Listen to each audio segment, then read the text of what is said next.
Damos gracias a Dios, queridos hermanos, porque por este medio, por la internet, por nuestra radio y por las demás redes sociales que su iglesia tiene, nosotros podemos siempre estar en comunión, hermano. Podemos estar en un contacto. Y le digo que no nos cansamos de bendecir al Señor, y también debo decirlo por la vida de mis hermanos, como el hermano Jorge Luis, mi hermana Beatriz, mi hermano Cristian, que en estos momentos, amados, ellos son los encargados de movilizar lo que es la iglesia por medio de estas herramientas que Dios ha permitido que tengamos. Damos gracias por la vida de ellos. Hoy miércoles 18 de marzo del 2020, como siempre usted sabe, tenemos nuestro estudio bíblico, lo cual por medio de estas herramientas vamos a lograr compartir la palabra con ustedes, mis amados. Le invito a que abra su Biblia en la epístola a los Efesios, capítulo 4 y los versos del 17 al 24.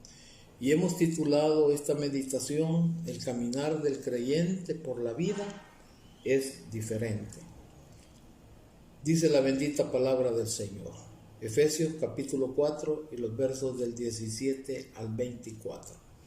Esto pues digo y requiero en el Señor, que ya no andéis como los otros gentiles que andan en la vanidad de su mente, teniendo el entendimiento entenebrecido, ajenos de la vida de Dios por la ignorancia que en ellos hay, por la dureza de su corazón, los cuales, después que perdieron toda sensibilidad, se entregaron a la lascivia para cometer con avidez toda clase de impureza. Mas vosotros no habéis aprendido así a Cristo, si en verdad le habéis oído y habéis sido por él enseñado conforme a la verdad que está en Jesús. En cuanto a la pasada manera de vivir, despojaos del viejo hombre que está viciado conforme a los deseos engañosos, y renovaos en el espíritu de vuestra mente, y vestíos del nuevo hombre creado según Dios en la justicia y santidad de la verdad. Ayúdanos, Señor, en este momento, en esta situación, Señor, que a nivel mundial se están viviendo, en la cual nos encontramos nosotros, Señor, confiados en que tú nos vas a tener como siempre, Señor, en el hueco de tu mano, protegiendo a tu pueblo, Señor. En este momento clamo al Espíritu de Dios para que sea Él el que tome el control de lo que por medio de tu palabra, Señor, nosotros vamos a tratar de ser exhortados cada uno de nosotros. Limpia nuestra mente, nuestro corazón. En tu nombre, Jesús, oramos con acción de gracias. Amén y amén. Hermanos, yo he logrado comprender que es casi imposible escuchar exposiciones de la palabra de Dios, de un predicador, de un evangelista, donde en esa exposición no se haga ninguna referencia de que cuando el Señor ha llegado a nuestras vidas, siempre produce en el ser humano algo inevitable. Eso inevitable, hermano, es un cambio en nuestra forma de ser y en nuestra forma de proceder. La verdad es de que los creyentes, hermano, somos otra raza de gente. Por lo tanto, no debemos de caminar como cualquier hombre gentil, como en el versículo 17 Pablo lo está diciendo, que debemos de dar nosotros un testimonio, una diferencia en el caminar que nosotros tengamos hoy en esta vida que por la misericordia del Señor ha sido adquirido. Somos una nueva creación, hermano. Esa creación de un cuerpo nuevo de personas es una nación también y una nueva raza.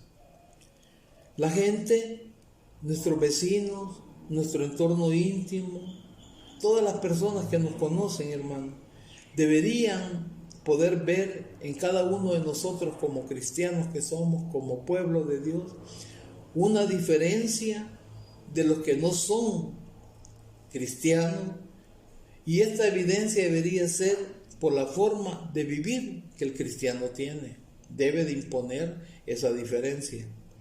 Pablo dice a los efesios que deben de dejar la vida pasada de pecado porque ahora son seguidores de Cristo.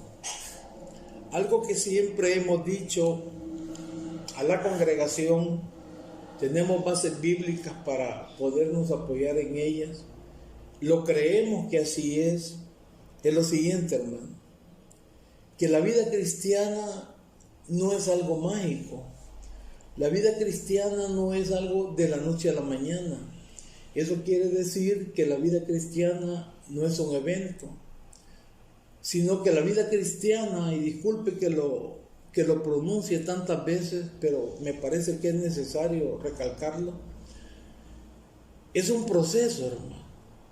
Pero es un proceso que se va hacia adelante, en ningún momento hacia atrás. Se van dando pasos, pero pasos seguros dentro del cristianismo, hermano. Eso es lo que significa la vida cristiana. No la adquirimos automáticamente, porque todos nuestros pensamientos y las actitudes buenas cuando nos convertimos en nuevas personas en Cristo son afloradas, hermano, distintas a esos pensamientos y esas actitudes que antes nosotros teníamos. En la epístola a los Colosenses, en el capítulo 3, nosotros encontramos unas declaraciones siempre preciosas respecto a lo que significa la nueva criatura, respecto a lo que significa la nueva vida como cristianos. Colosenses capítulo 3 y el versículo 4 al 7. Dice lo siguiente: cuando Cristo, dice, vuestra vida se manifieste, entonces vosotros también seréis manifestados con Él en gloria. Versículo 5. Haced morir pues lo terrenal en vosotros. Todo esto, hermano, es lo que nosotros antes no nos importaba ni nos estorbaba. Fornicación, impureza, pasiones desordenadas, malos deseos y avaricia, que es idolatría. Cosas por las cuales la ira de Dios viene sobre los hijos de desobediencia, y en los cuales vosotros también anduvisteis en otro tiempo cuando vivías en ella. Vea usted, hermano, cómo la palabra de Dios en cada epístola, en cada texto que leímos, confronta nuestras vidas y nos da la autoridad para hablar lo que en este momento se está diciendo. La nueva criatura, el nuevo nacimiento. Y en este último versículo leído, el versículo 7, establece la diferencia en cómo nosotros nos manejábamos, cómo nosotros andábamos antes y cómo nosotros nos manejamos y andamos hoy en esta nueva vida. Nuestra vieja manera de vivir, la que teníamos antes de que creyéramos en Cristo, debe de ser, hermano, y es cosa del pasado. Debemos dejarla completamente atrás, como esa ropa vieja que muchas veces necesitamos nosotros desecharla. Esto es tanto una decisión que hacemos para toda la vida cuando decidimos nosotros aceptar ese regalo inmerecedero, hermano, de la salvación que Cristo nos da como un compromiso consciente diario. Ahora vaya conmigo a terminar el versículo 4:17 y vamos a leer también seguido el 18. Dice, que andan, la segunda parte del 17, que andan, dice, en la vanidad de su mente, teniendo el entendimiento entenebrecido, ajenos de la vida de Dios por la ignorancia que en ellos hay, por la dureza de su corazón.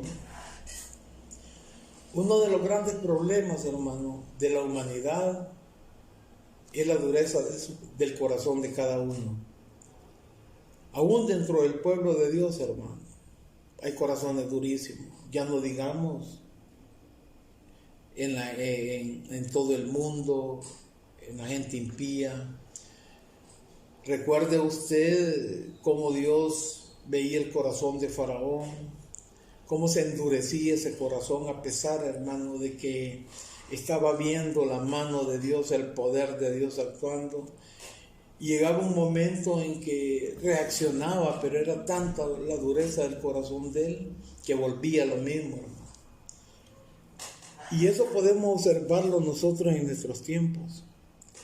Y yo le pido al Señor y anhelo en lo más profundo de mi ser que después de que pasemos esta crisis, hermano, a nivel mundial, y que El Salvador está tan a la expectativa y nervioso que este virus es inminente que venga, hermano, no se puede detener.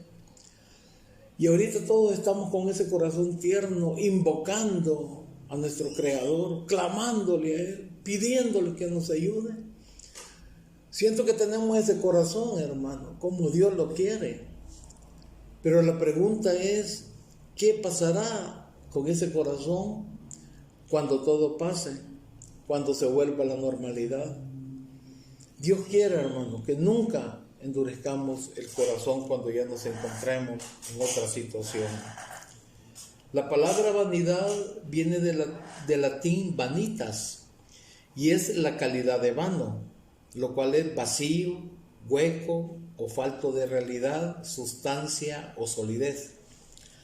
Este adjetivo está vinculado a lo insustancial, la arrogancia, la presunción y el envanecimiento.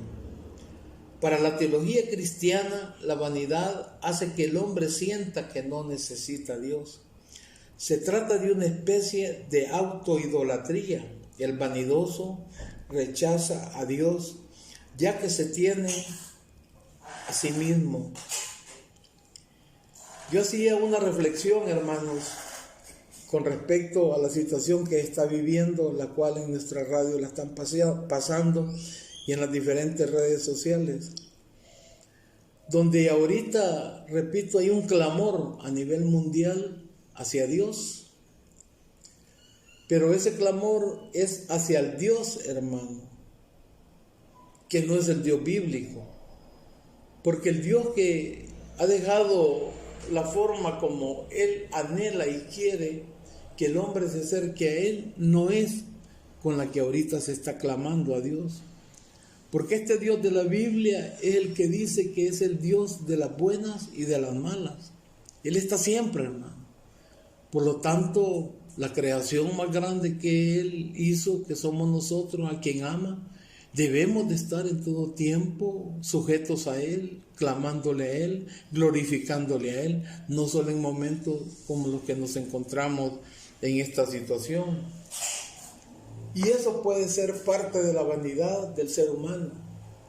La ciencia, la tecnología ha avanzado tanto, hermano, que muchas personas han llegado tal vez a pensar que ya no necesitan de Dios, que son capaces de solucionar cualquier problema.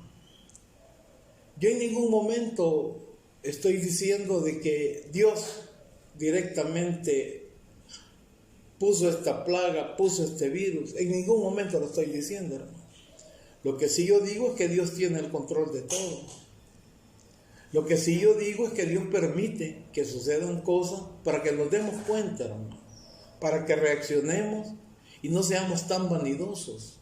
Y esa vanidad en el ser humano sea botada, hermano, y que nos demos cuenta que en un día, o de un día para otro, o de una hora para otro, las situaciones pueden llegar tan grandes que el mismo hombre, que la misma vanidad, que la misma tecnología, que la misma inteligencia sea incapaz, hermano, de detenerla. Y eso es lo que nosotros estamos viendo en este tiempo. Y esperamos en Dios de que este clamor que a nivel mundial se está haciendo sea de todo corazón, pero no solo sea por estos momentos, sino que dure para una eternidad. Que podamos reaccionar, que podamos ver y sentir la necesidad que tenemos de nuestro Creador. Que nos recordemos que venimos del polvo, que nos recordemos que somos criaturas débiles, finitas, pero que tenemos un Dios que es infinito. Vemos también que la mente de las personas sin Cristo es una mente que está vacía, hermano, y no piensa en las cosas de arriba. En cambio, el cristiano tiene su mente en las cosas de Dios. Si usted recuerda, en el Sermón del Monte, nuestro Señor Jesucristo dice que busquemos primero las cosas de arriba, dice. Y después las demás cosas materiales van a venir por añadidura, parafraseándolo.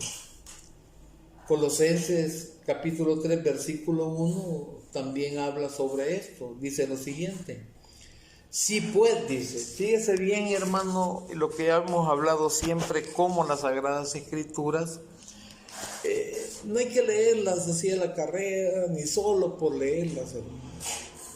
Hay que analizar esas comas, esas palabras, y dice el versículo 1 del capítulo 3, sí, pues, habéis resucitado con Cristo.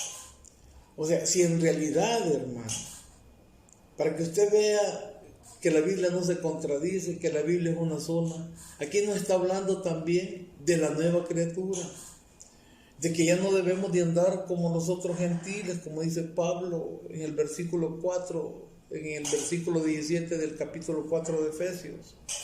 Si pues habéis resucitado con Cristo, buscad, dice, las cosas de arriba, donde está Cristo sentado a la diestra de Dios. Poned la mira en las cosas de arriba, no en las de la tierra. Y es en este momento, hermano, ante esta crisis mundial, que todos debemos de ver hacia los cielos. ¿De dónde vendrá mi socorro? Decían aquellos hombres salmistas. Mi socorro viene de Jehová, decían, que hizo los cielos y la tierra. Es hacia arriba, hermano, que debemos de ver. Es hacia arriba que debemos de clamar en estos momentos. En estos y en todos los momentos de nuestras vidas. Es lo que Dios anhela en su corazón, que el hombre lo busque, no solo por esta necesidad, sino que esta necesidad sirva, hermano, para sacar esa vanidad, para esclarecer nuestra mente, que no vivamos en la oscuridad, sino que sepamos y nos demos cuenta la imposibilidad que tenemos en cualquier momento que se pueda presentar, como en un caso de esto, hermano. Y así como este, ¿cómo no vendrán otros casos más en un futuro, hermano? Debemos de estar preparados. Nunca debemos nosotros de olvidarnos de nuestro Creador. El versículo 18 dice: teniendo el entendimiento entenebrecido, ajenos de la vida de Dios por la ignorancia que hay en ellos, por la dureza de su corazón. Estar entenebrecido, lo que significa, queridos hermanos, es estar ciego sin poder ver. El incrédulo no comprende ni entiende a Dios.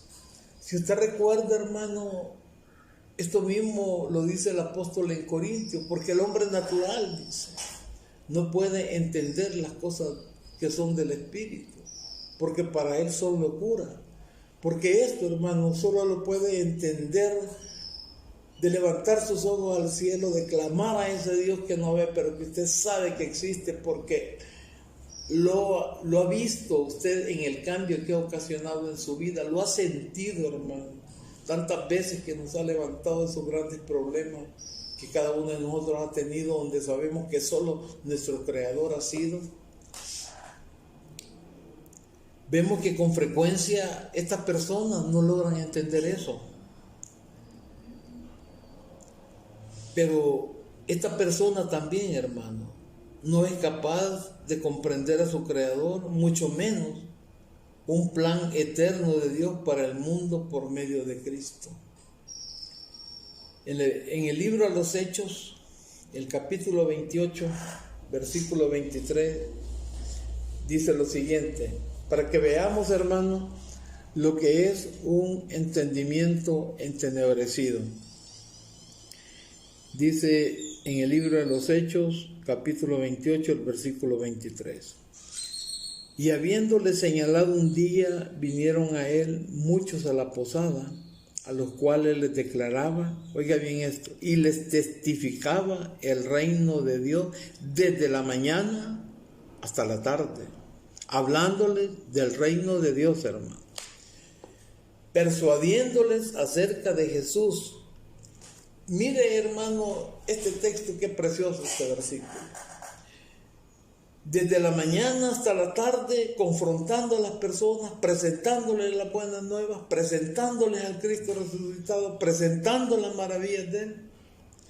Y luego dice, persuadiéndolos, dice, acerca de Jesús, tanto por la ley de Moisés como por los profetas, demostrándole, hermano, con la escritura, con las herramientas que ellos tenían hasta ese momento, que Cristo era anunciado desde Génesis 3:15. Y que era una realidad, y que todo se había cumplido, que lo que dijo el profeta Miqueas, que lo que dijo el profeta Isaías y todo lo demás, hermano, lo que dicen los salmos acerca de él, todo se había cumplido con su venida, que había el Mesías que había venido, que había sido desechado, que había muerto y resucitado en la cruz del Calvario, y todo eso, hermano, estaba ellos hablándole a ese pueblo con una mente entenebrecida y no querían entender. Me imagino que la predicación era Isaías, capítulo 53, el siervo sufrido, hermano. Que yo no creo que haya alguna persona que se le explique o lea ese capítulo y no logre entender de quién está hablando.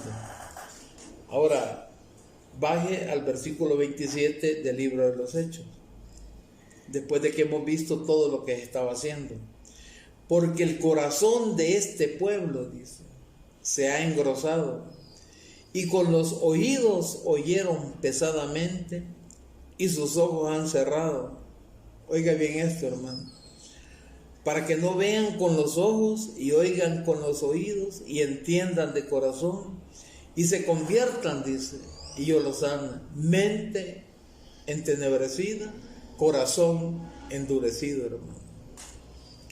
En la segunda epístola a los Corintios, el capítulo 4 y los versículos 3 y 4 dice lo siguiente: pero si nuestro evangelio está aún encubierto, entre los que se pierden está encubierto, versículo 4, en los cuales, vea usted esta declaración, el Dios de este siglo cegó el entendimiento de los incrédulos para que no le resplandezca la luz del evangelio de la gloria de Cristo, el cual es la imagen de Dios.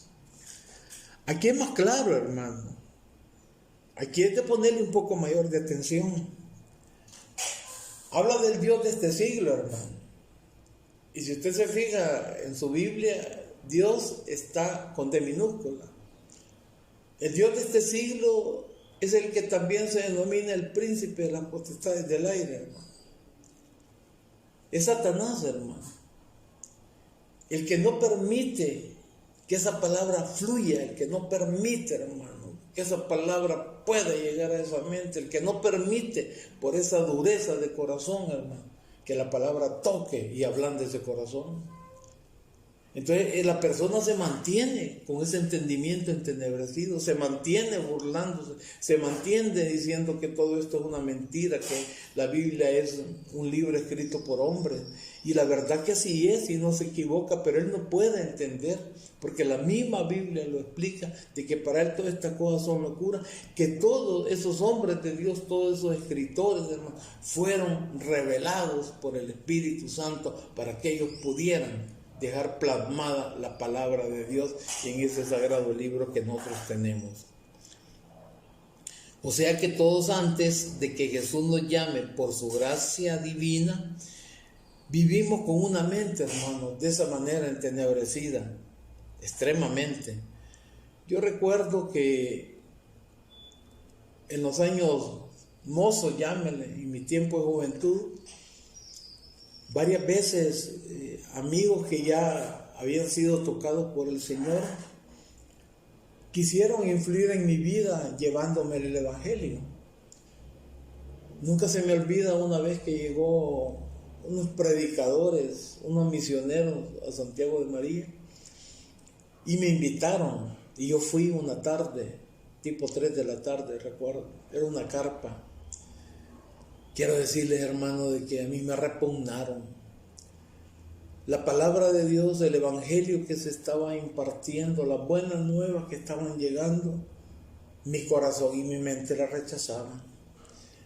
Y hoy entiendo que el enemigo, que el Dios de este siglo, tenía el control de mi mente y de mi corazón. No estoy hablando de posesión, hermano.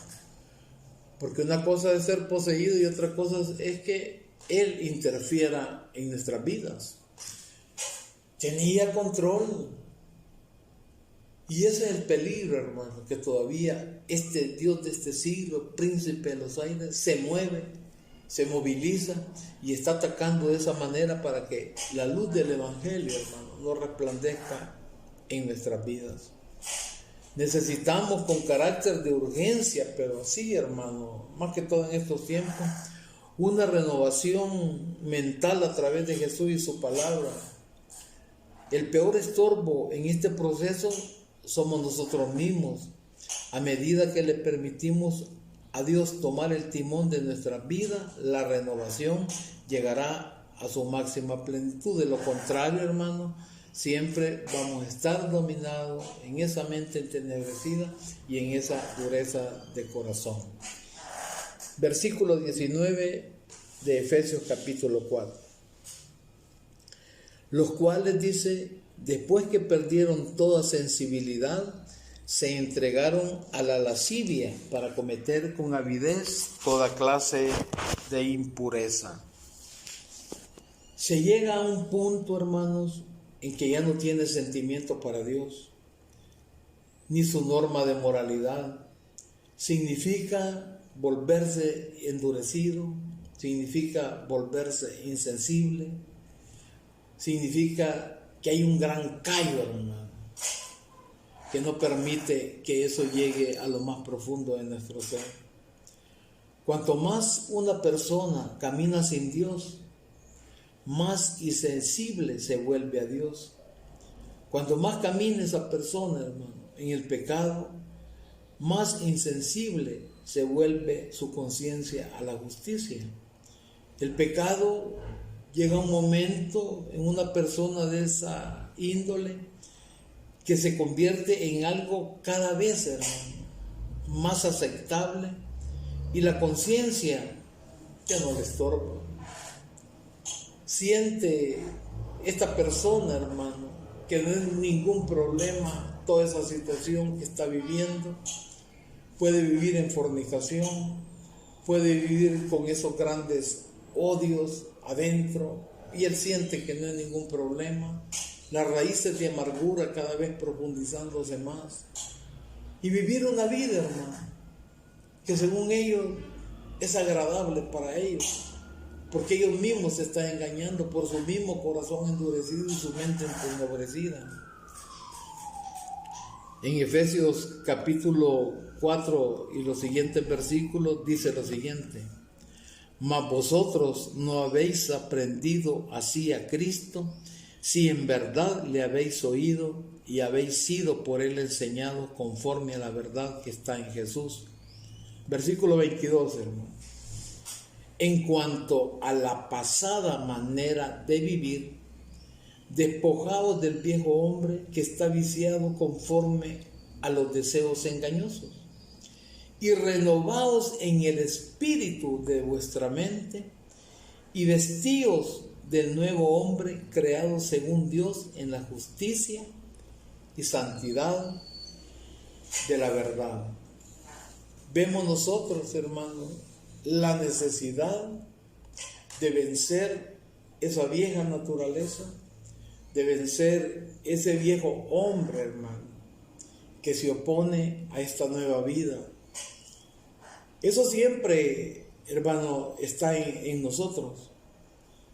De esto hemos hablado pero infinidad de veces, que el gran problema es que alimentamos las cosas que traemos de antes, que deben de ser desechadas todavía, además de guardarlas, de que andan de nosotros, muchos las estamos alimentando. Cuando debería de ser que en nuestra mente debería de estar ya aquello de que está renovándose cada vez más, pero renovándose para las cosas de Dios. Por lo tanto, la necesidad es alimentar, hermano, alimentar más al hombre espiritual, más a la mujer espiritual, que a la mujer natural y que al hombre natural. Y eso solo se logra por medio de la palabra de Dios, que es la que nos da fortaleza a cada uno de nosotros para poder vencer toda esa naturaleza vieja que todavía se encuentra en nosotros. Oremos al Señor. Te damos las gracias, Padre, por este tiempo que nos ha regalado. Gracias por la vida de cada uno de mis hermanos, de mis hermanas que han estado en línea, Señor, como iglesia que somos también, que nos hemos dado cuenta que sí nos hace falta tener ese lugar, Señor, donde nos gozamos de vernos como familia de la fe, pero también la epístola a los Efesios nos recuerda de que cada uno de nosotros somos iglesia, cada uno de nosotros somos miembros de ese cuerpo perfecto que es Cristo. Por lo tanto, somos representantes de Él en estos momentos donde nos encontremos. Bendícenos grandemente, protege, Señor, a tu pueblo. Yo oro, Señor, en especial por mis hermanos, por mis hermanas del tabernáculo, Señor, para que nos mantenga siempre unidos, que estemos intercediendo los unos por los otros. Bendice grandemente, Señor, todos los medios, protégelos, Señor. Recordamos de que el Dios de este siglo, el príncipe de las potestades del aire, puede influir, Señor, en estos momentos, en las transmisiones y todo, porque Él domina, pero sabemos de que tú eres el poderoso de Israel y tu mano, Señor, está sobre tu pueblo, y tú estás viendo el corazón de cada uno de nosotros, que lo que queremos, Señor, es siempre estar compartiendo tu palabra, Señor, para beneficio nuestro y la gloria tuya. En tu nombre, Jesús, oramos con acción de gracia y esperando tu pronto regreso. Amén y amén. Que el Señor les bendiga, hermanos, y nos vemos mañana. Recuerden, mañana jueves tenemos nuestro culto a las 6 de la mañana, amaneciendo con Dios, y los esperamos en nuestro culto viernes de milagro a las 6 de la tarde. Que Dios les bendiga.